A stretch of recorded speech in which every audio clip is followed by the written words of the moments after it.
जीतूंगा मैं यह खुद से वादा करो, जीतूंगा मैं यह खुद से वादा करो, जितना सोचते हो कोशिश उससे ज्यादा करो।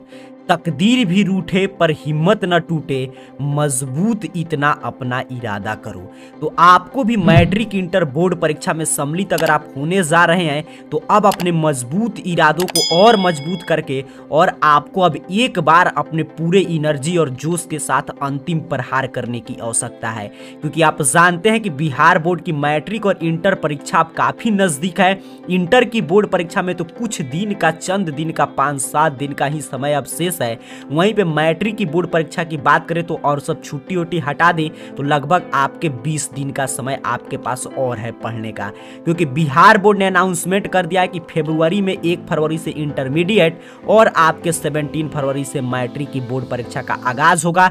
आपका प्रैक्टिकल एग्जाम अब समाप्त हो चुका है। ऐसे में मूल प्रश्न यह है कि सर बचे हुए समय में जो अंतिम प्रहार वाला पढ़ाई होता है उसको हम कैसे करें। तो ध्यान से ये वीडियो देखिएगा। ये छोटा सा वीडियो आपको जानकारी देगा कि अंतिम समय में एक टॉपर कैसे पढ़ता है। अगर इसी रूप में आप तैयारी करेंगे तो आपके तैयारी में 4 चांद लग जाएगा। तो सबसे पहले बात करते हैं कि कैसे पढ़ना है सर। तो सबसे अधिक आपको रिवीजन करना है, क्योंकि अब समय बीत चुका है कुछ भी आपको नया पढ़ने का, और आप इस समय जितना ज्यादा रिवीजन कर लेंगे आपका उतना ही शानदार रिजल्ट आ जाएगा।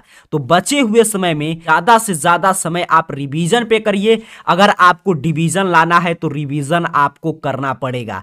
तो अगर आप अच्छा डिवीजन लाना चाहते हैं तो रिवीजन करते रहिए, नया कुछ पढ़ने की आवश्यकता नहीं है, क्योंकि आप जानते हैं कि बिहार बोर्ड जो है आपको आधा प्रश्न छोड़ने का विकल्प देता है। तो अगर किसी भी बुक के आधा चैप्टर, जैसे मान लीजिए किसी आपके बुक में 12 चैप्टर है, अगर 6 चैप्टर आप पढ़ चुके हैं, उसी की तैयारी आप बार बार रिवीजन करके अच्छा से कर लेते हैं तो आपका शानदार रिजल्ट आ जाएगा। उसके साथ साथ रिवीजन करते वक्त अगर आपको कहीं से ये महसूस होता है कि ये नया प्रश्न है, ये मैं नहीं पढ़ा हूं, लेकिन लगता है कि इस साल की बोर्ड परीक्षा में आ जाएगा, उसके लिए भी समय निकालकर संभावित प्रश्न को याद रखना है। सीधे सीधे हम लोग बात करेंगे, 2-3 चीज महत्वपूर्ण बात हम लोग कर लेंगे। अगर ये सटीक मैं रणनीति बता रहा हूं, इतना चीज अगर आप पालन कर लेते हैं तो देखिएगा आपके कितना अच्छा, आपका पेपर का कोई भी प्रेशर नहीं रहेगा। उसके साथ साथ आपका परीक्षा बिल्कुल शानदार बीतेगा, और आपका परीक्षा बिल्कुल शानदार बीतेगा तो आपका रिजल्ट बिल्कुल शानदार आएगा।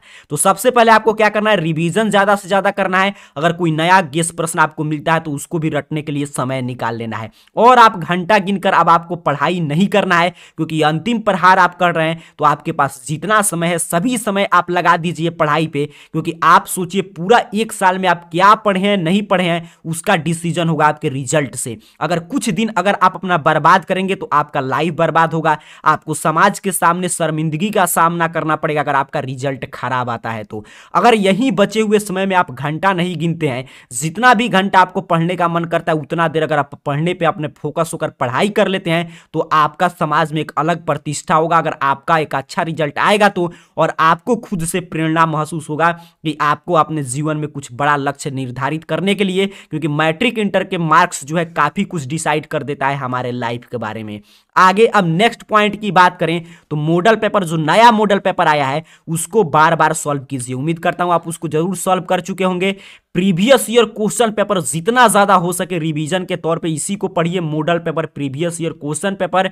उसके साथ साथ उत्तर लिखते रहिए और ओएमआर शीट भरते रहिए, क्योंकि ये सबसे महत्वपूर्ण है। जितना ज्यादा आप उत्तर लिख लेंगे, ओएमआर शीट भरने का प्रयास कर लेंगे, मॉडल पेपर जितना ज्यादा सॉल्व कर लेंगे, प्रीवियस ईयर और सेंटअप एग्जाम का क्वेश्चन पेपर, इससे बाहर कोई प्रश्न नहीं आएगा। इतना चीज अगर जो छात्र कमांड करके जाता है उसका शानदार रिजल्ट आएगा। इसके साथ साथ कुछ महत्वपूर्ण बिंदु की बात करें तो ये सबसे अंतिम पॉइंट जो आपको अंतिम समय में करना है, बाकी सभी तो आप पीछे से पढ़ते आ रहे हैं, मैं आपको जानकारी दिया था, लेकिन ये एक नया मैं आपको बताने जा रहा हूं। अगर इसको आप समझकर और बचे हुए समय में आप इतना दिन जिस तरह मैं बता रहा हूं पढ़ लेते हैं तो आपका देखिएगा कितना अच्छा रिजल्ट आएगा कि आपका एडमिट कार्ड बिहार बोर्ड जारी कर दिया है। आपको पता चल चुका है कि आपका किस शिफ्ट में परीक्षा है, तो आपके एडमिट कार्ड के अनुसार आपका जिस शिफ्ट में भी एग्जाम है, जैसे कि मान लीजिए आपका एग्जाम अगर प्रथम पाली में है, अगर आपका एग्जाम 9:30 से शुरू होकर 12 12:45 तक चल रहा है, या आपका एग्जाम अगर द्वितीय पाली में और आपका एग्जाम 1:45 से शुरू होकर 5 बजे तक चलेगा,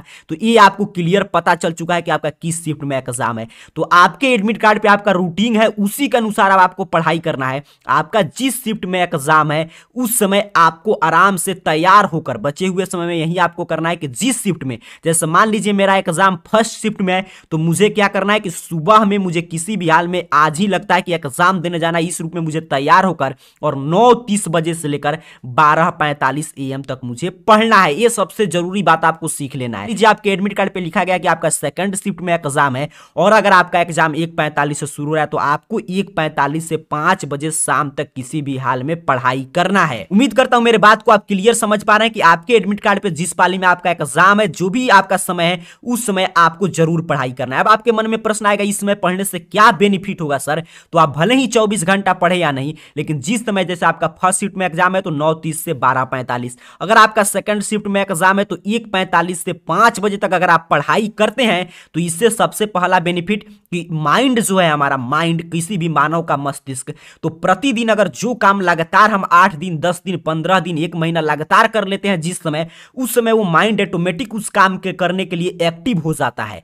तो हमको अगर डेली सोचिए हमारा एग्जाम है 9:30 में, अगर कोई छात्र है कि डेली सुबह में 9:30 में सो जाता है, या जिसका एग्जाम दोपहर 1:45 से शुरू हो रहा है और कोई छात्र दोपहर 1:45 में डेली सो रहा है, तो एग्जाम के दिन उसे ऑटोमेटिक उसका माइंड कॉन्सेंट्रेट नहीं हो पाएगा, उसको एकदम उसमें नींद लगेगा। अगर दूसरा काम कर रहा है तो उसका माइंड क्या होता है, पर एग्जाम में केंद्रित नहीं कर पाएंगे। और वहीं अगर बचे हुए 8 से 10 दिन अगर मेरा एग्जाम 9:30 से है, अगर चाहे मेरा एग्जाम 1:45 से, अगर उस समय मैं डेली पढ़ाई कर रहा हूं, ये कॉन्सेप्ट सबसे जरूरी है समझना, ये माइंड का कॉन्सेप्ट है। तो हमारा माइंड ऑटोमेटिक एग्जाम में कंसंट्रेट हो जाएगा और माइंड को एक हम डेली आदेश दे रहे हैं कि तुमको 9:30 से 12:45 तक डेली क्वेश्चन सॉल्व करना है। अगर सेकंड शिफ्ट में तो 1:45 से जितना बजे एग्जाम चलेगा उतना बजे तक डेली हमको अपने माइंड को आदेश देना कि आपको क्वेश्चन सॉल्व करना है। अगर ये हैबिट हम डेवलप कर लेते हैं तो एग्जाम के दिन हमारा माइंड ऑटोमेटिक एक्टिव हो जाएगा, एक्टिव करने की आवश्यकता नहीं पड़ेगा।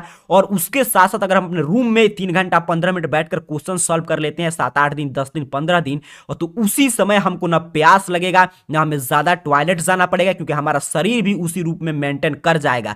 और इतना जो छात्र मेंटेन कर लेता है तो समझिए उसका शानदार रिजल्ट आ जाएगा। तो आज का ये छोटा सा महत्वपूर्ण वीडियो का मैं आपको की पॉइंट गिना दूं जिसको आपको समझना है। तो रिवीजन ज्यादा से ज्यादा करिए, अगर आपको डिवीजन लाना है तो उसके साथ साथ आपको नए संभावित प्रश्न मिलता है तो उसको भी याद करते जाइए। समय को बिल्कुल मत बर्बाद कीजिए, क्योंकि अंतिम समय है, इसको आप बर्बाद करेंगे तो समय आपको बर्बाद कर देगा। और उसके साथ साथ आपको क्या करना है कि आपका जिस पाली में भी परीक्षा है, आपका रूटीन आ चुका है, उस समय आपको model paper, question bank solve कर चुके हैं, फिर से उसे सॉल्व कीजिए। और मॉडल पेपर को बार बार सॉल्व कीजिए। पिछले 3-4 साल का मॉडल पेपर इंटरनेट पे इजिली मिल जाएगा। सेंटअप एग्जाम का क्वेश्चन पेपर, अगर इतना आप करके जाते हैं, और सबसे महत्वपूर्ण, आप 24 घंटा में कभी भी पढ़े या नहीं पढ़े, लेकिन जिस पाली में आपका परीक्षा है, जिस समय पे आपका परीक्षा 1 फरवरी या 17 फरवरी से होने जा रहा है, उस समय अगर आप पढ़ते हैं तो मैं बोला आपका माइंड एक्टिव हो जाएगा। एग्जाम में आप सीधे दुगुना परफॉर्मेंस कर पाएंगे और परीक्षा में आपको किसी भी तरह की आलस्य का सामना नहीं करना पड़ेगा।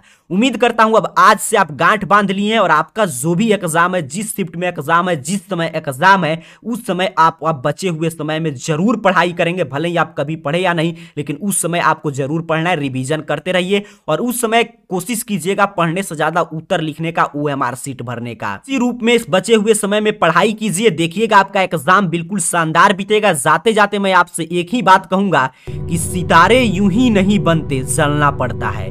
सितारे यूं ही नहीं बनते, जलना पड़ता है। किनारे यूं नहीं बनते, बदलना पड़ता है। जब तक तू तपेगा नहीं मुश्किल से, पानी के लिए बर्फ को पिघलना पड़ता है। उसी तरह एग्जाम निकालने के लिए, अच्छा अंक लाने के लिए आपको भी अपने आदत को बदलना पड़ेगा। और एक सीक्रेट तो आप सभी जानते हैं कि अगर आपको टॉपर बनना है तो पढ़ना तो पड़ेगा, बस जरूरी है कि जिस शिफ्ट में जिस समय एग्जाम है, बचे हुए समय में उस शिफ्ट में उसी समय आपको घर पे एग्जाम के माहौल में पढ़ाई कीजिए। Question bank, model paper solve करते रहिए, आपका बिल्कुल शानदार रिजल्ट आएगा। आप सभी को बहुत बहुत धन्यवाद।